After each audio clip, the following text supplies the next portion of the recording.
Hello friend, in this video we are discuss about the very important topic need to change the definition of the Indian company in the Companies Act. The former president of the Consulting Engineer Association of the India has write a letter to a Prime Minister Modi saying there is an urgent need to change the definition of the Indian company in the Companies Act.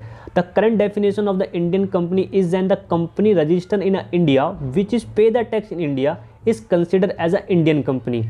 The Chinese company have registered in India and many other country company are also registered in India. The current most of foreign company are misuse this provision and deriving the benefit meet for the Indian company.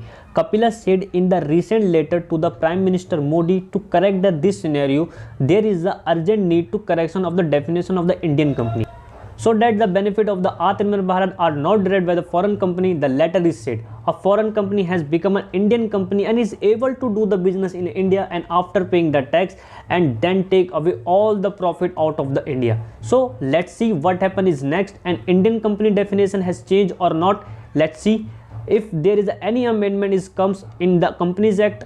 So our channel firstly inform you, so please like the video, subscribe the channel and please comment.